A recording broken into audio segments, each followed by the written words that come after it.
Yo, what's going on, guys? We are back today for another Alliance War video, and as you see, I'm strapping up with some mutant boosts. Now, normally, that would mean, because I'm using Katie Pride, but there's no Katie Pride on my team. The only mutant is Domino.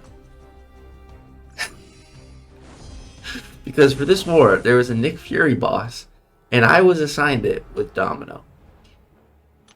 It was very unexpected for me, but I was like, okay, should be fun. And we're also going to be, someone's going to be applying Horseman too. So we're going to have a Horseman Domino. I'm looking forward to it. So starting off here, we're in section 1, path number 8. There's just one fight here. It's a mcoc. I was told I could use any of the 3 champions that I brought for this fight, like my choice. So I was like, I think I'll go for Valkyrie because, man, I was talking about this on stream a little while ago, but honestly, I think this is a bit of a weird comparison to make, but I think it fits. And it's basically that I think Valkyrie is the new Quake. She is the new Quake of today. Now, what I mean by that is basically, a character, female character, that can counter like 90+% of the game just by, with their own unique mechanics. Of course, with Quake, it's charging her heavy, and with Valkyrie, it's hitting into the block. And you might not, like, I don't know. To me, that's like a perfect comparison. Like, Valkyrie is just like the Quake of today. I think that's a perfect comparison, and I think that, like, that's how powerful I think Valkyrie is too. I don't think she's quite as busted as Quake is, because Valkyrie still has to at least, hit the opponent.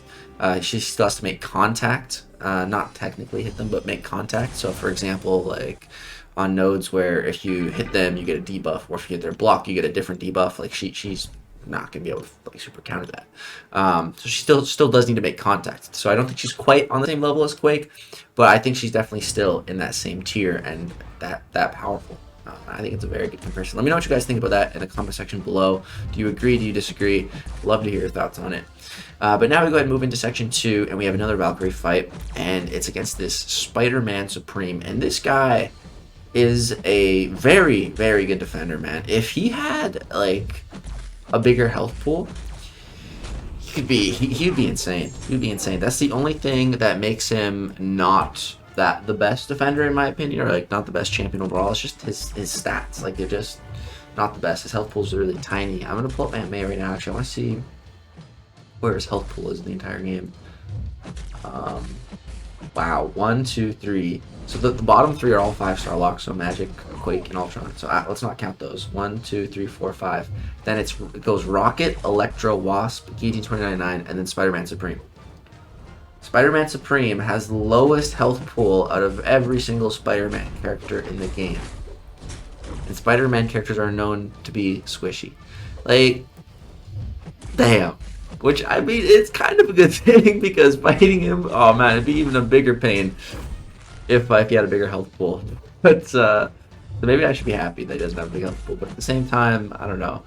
I want Spider-Man to be very powerful, and I was really excited when the Spider-Man came out, but I don't know, he seemed a little too niche for offense, and yeah, that's why I haven't ranked him.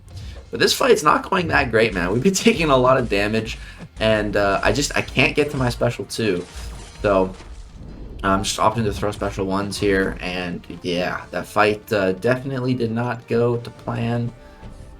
But we survived. That's what's important. Unfortunately, I do still have one more Valkyrie fight as well, so I am going to have to give like 5 potions to her. So I am going to be paying for those mistakes, but hey, I'd rather pay for mistakes with potions than die. So it's all good. Next up here, we have a Magneto on path number 9 once again. And done this, fought Magneto here with Glory Man, I think on this node already, and the node behind. This is node 45, I believe, and the other node is 35.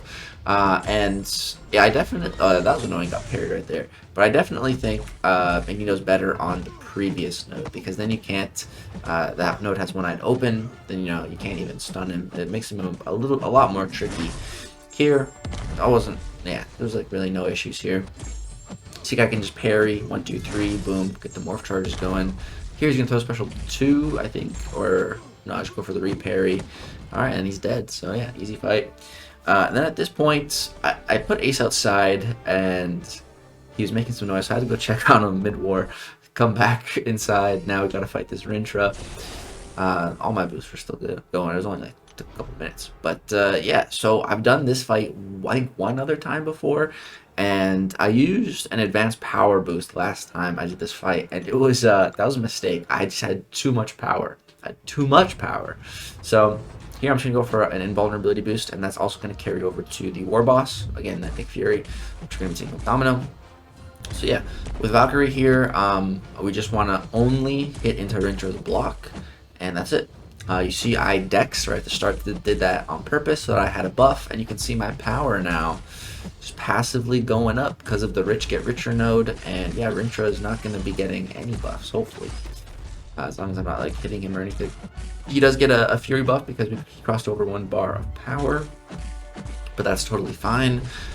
This special 2 is going to do a lot of damage in the block, but like I said, I'm getting too much power. Like I'm not even fully ramped up at this point. Now I'm fully ramped, where I have the Pierce passive, 3 buffs, and the Fury. And then right here, this is where the fight gets a little sketchy. He's at 1% here, and then he's about to go red, but the fight's over at that point. So thankfully, he's dead by the time he went red. And then yeah, that's it for my path fights. Now we move on to this boss. So Nick Fury. Everything's been cleared for me. We have, I believe, guidance and the Horseman on this guy. 2 pre-fights there. So yep, there we go. So this does have the planetary global defense tactic, but Domino is actually an attacker. So we're going to be applying neutralize. So when I was initially talking over this fight with my officers, I was thinking, I'm like, yo guys, I think I'm just gonna go for special 3. And they're like, you might want to throw a special 1 or 2 first to secure the buffs. But with the neutralize, I didn't really need to. But at the same time, I get to my special 2 and I'm lucky. It's right here. I'm like, since I'm lucky, yeah, I might as well just toss it. So first hit crits, unfortunately, not the second hit, which is the bigger one. If that second hit crit, it probably would have gave me a lot of power back from the mutant boost.